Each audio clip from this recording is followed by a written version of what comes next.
This Monero Matteo video is sponsored by Cake Wallet. Safely store, send, receive, and trade your Monero on Cake Wallet on Android and iOS.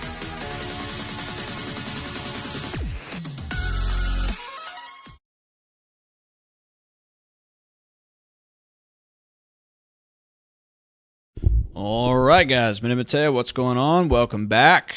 We're going to go through some news here today. We're just going to talk about Monero. I feel like maybe the Monero sphere could use a little bit of a morale boost, maybe some shining sunlight over the plains that have been experiencing some rolling thunder lately. So we're just going to focus on that today. Some interesting developments going on. Hope that you guys are doing well. By the way, I've been digging into like the Metaverse recently. Do you guys have any thoughts on the Metaverse? Some really wild stuff going on there, isn't there? Anyway, so let's go here. First, I'm just going to give you guys an update on the short to long positioning, and it looks like the shorts are in retreat and the longs are in hot pursuit. This was up about 20% just a second ago. Well, now it's down to 3%, so maybe some readjustments happening. But yeah, the longs are up. The shorts are a little bit down here today, but the shorts still outnumbering the longs rather significantly. We did a great video with Kevin Wad and the Body Anarchist on this, talking a little bit about maybe some theories behind why we see such a differentiation between the short and long positioning of Monero and every other cryptocurrency. You can go watch that there. Kevin's got some good info on that too, but just wanted to give you guys an update on that. The best way to defeat the shorts, guys, is to just adopt this stuff. And shout out to everybody who's adopting this stuff. And one particular group which seems to be adopting this stuff is Gardarian. Gardarian's on the scene saying, hey, we are allowing you to get access to buying Monero. We developed a fully automated system that allows every user to buy Monero in seconds without dealing with a long registration process. So you can read about Monero here. They accept Visa, MasterCard, UnitPay. Great stuff. So adoption is continuing, guys. Good news is going on. The best way to accept Monero on WooCommerce, which is, of course, important for adoption as well. People using this WooCommerce plugin on their websites, which apparently makes it easier to accept Monero. I was going to do a video on this. I was talking to Sir Hack, who is the author of Mastering Monero, who, by the way, is seemingly working on another edition of it, which is great to hear. But I was trying to figure out a way to do this video, but I don't have a website. I don't have the resources to get that situated and to make a video for you guys. And even if I did have a website, I don't know if I'd be able to have the tech savviness to figure out how to do it and show you guys how to do it. But luckily, somebody's on the scene, Spyro Bell. He says he's working on a video tutorial explaining this in detail. So that's great. I hope that he lets me know when he does that so that I can share that. That would be very, very key for adoption, for online payment acceptance. So good things happening there as well. New developments going on. But as far as price goes, because I know a lot of the game bros are about the price, which is fine. Monero's been up recently, and I think it was just at $2.95 a second ago, but I guess it's dipping back down. Yep, that seems to be what it's looking like.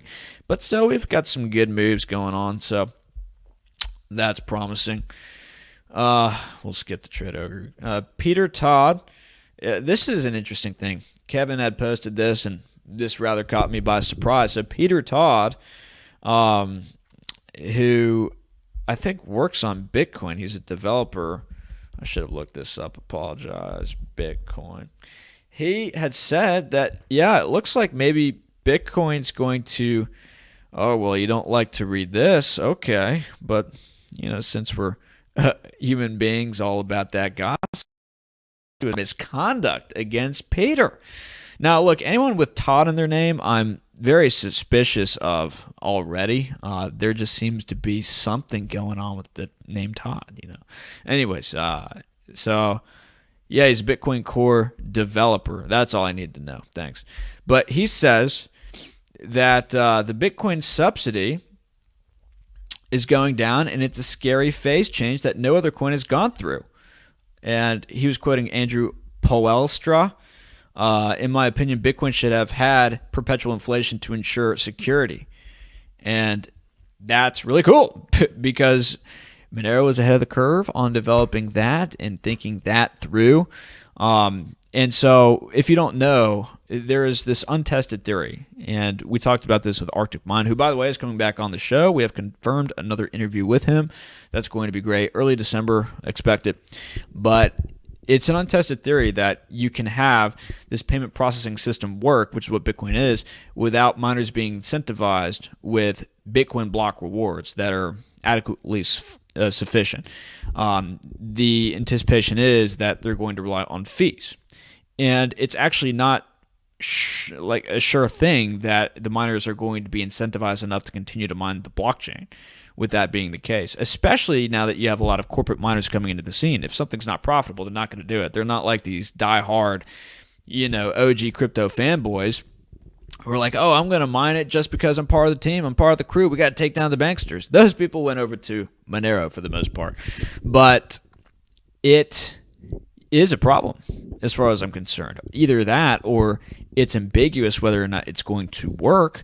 And if it's ambiguous whether or not it's going to work, that definitely puts into question the store value proposition for Bitcoin, in my opinion. And the whole store value thing, I have so many problems with in regards to crypto as a whole, but particularly with Bitcoin, because you do have better competition out there. And we have better competition, and you have a coin which is designed to offer a particular service, and another service can do it better. In this case, Monero, the value proposition for it goes down, and so does its proposition as a store of value. And furthermore, if they decide to do this, where they introduce this into the code where they have perpetual inflation so as to assuage the concerns about the loss of security and to grant confidence that there is going to be incentive for the miners to continue to mine the blockchain and continue to process transactions, well, then again, that blows a hole in the whole store of value thing, because that means that they could update the code, and one of the arguments for Bitcoin being a store of value is the code never changes,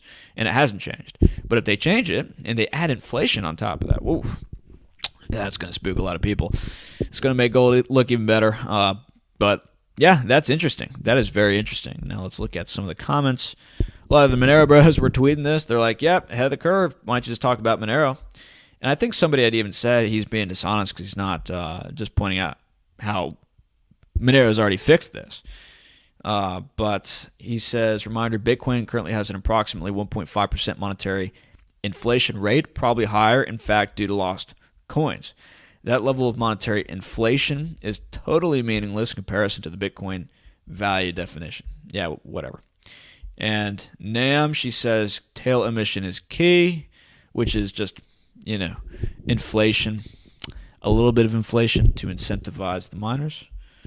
So we agree. That's part of Monero. In Arctic Mind, he says that is integral for dynamic block size to work. Again, go check out our interview for him explaining that. And dynamic block size makes it scalable, etc. So this guy's like, yeah, this is a terrible idea. And this guy's trying to make the case, and some people are just not having it at all. So that's interesting to see. I'm pretty stoked on seeing that. This dude right here, he says, Adam back early on realized it would be extremely difficult to implement confidential transactions on Bitcoin as the community understandably prioritized security and auditability over privacy. And fungibility. Okay, it's not just privacy. If you want something to be a currency, it's got to be fungible, which means all the units of account have to equal each other. And if you can see the past histories of every unit of account, and they can be subjectively valued differently based on those histories, whether or not they're involved in criminal activity, or, maybe a PETA group says, whoa, this Bitcoin was paid for a dog to be, sent to Africa to fight in the Boer War or something. I don't know. But the fact that you can see the history of these things makes it so that all of them can't be valued the same, and therefore the fungibility for Bitcoin doesn't work. Therefore, it's flawed as a currency. So you could have all the security and auditability you want, but ultimately it's not going to be a currency. And that's my ultimate problem with Bitcoin, one of the main ones, of course. But This is something we receive all the time in the Monero community. Oh, well, how do you audit Monero? You can't just pop open the code and see how much is there. We've talked about that. Peterson commitments. If the code is right, if the math is right with the code, and there have been many, many audits of it, then there's no inflation bug that could happen. But people will look at the lackluster price of Monero. It hasn't really gone anywhere over the last few years, and they think that's as a result of an inflation bug, which hasn't been found yet. And look, if there's an inflation bug on Bitcoin or Monero or whatever, that's going to destroy the confidence in the blockchain anyway. And maybe they can retain confidence again. Seemingly, Haven's able to do that, and that is good to see. But look, if an inflation problem happens anyway, it's going to be problematic, whether or not it's able to be seen or not. And you can figure that out with privacy coins by just looking at the block rewards and lining that up with the expected emission schedule. And if everything's on point, then you could expect the supply to be fine. So we could go into that. I'll talk to Arctic Mine a little bit more about that. But from what I understand, that's what's going on. And yeah, that's all I have to say about that. So Adam back here. He released a video that I have not seen yet. Somebody had posted this in the Reddit forums. And apparently he talks about discussing, or he basically discusses many of Monero's implementations as potential improvements to the Bitcoin network. So, yeah, we've heard Adam Back say before, society's just not quite ready for a totally private digital currency, I guess, according to Adam Back. But Adam, we're totally ready for your Layer 2 solutions offered by Blockstream. We're totally ready for your problem reaction solution schedule so that we can make you a lot of money. That's fine. And I think he's one of the founders of Proof of Work, so I'm not totally against Adam Back here. Let me just be clear. But I don't know why he just doesn't talk about Monero. Just so many of the issues that these people talk about. I mean, Monero's already fixed them. But, he says, I guess he talks about ring signatures, according to him. He says, so he talks about ring signatures, risk of censorship, resistance due to mining centralization, tail inflation, and the use of liquid sidechain, which is like a federation comprised of like 57 corporations, or ring signatures to provide the privacy that Monero provides today.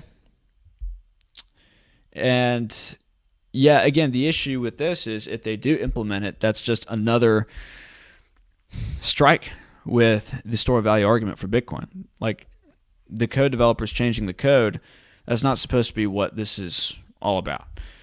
And if they do start to do that, and they realize that Monero's already done this to a rather sufficient degree, why not just sell your Bitcoin and go to Monero? They've already done it. They've already had their methods and their implementations tried and tested and proven. So that's something to note. I could go on, but I think that's it. I think that's all I want to talk about.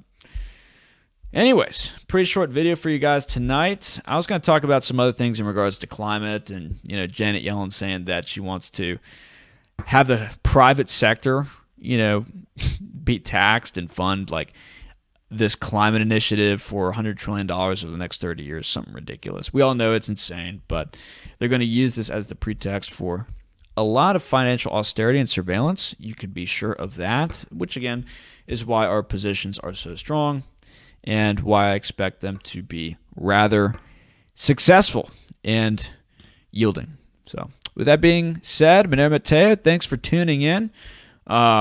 We'll see what there is to talk about tomorrow. I think we have an interview with Kevin Wad later this week. We'll see if that's still on. I do kind of want to work on the catechumen a little bit, or the catechism. I always mess that up. I don't know what the deal is. But that's it. That's it. I hope that you guys are doing well in this crazy world. God bless. God bless.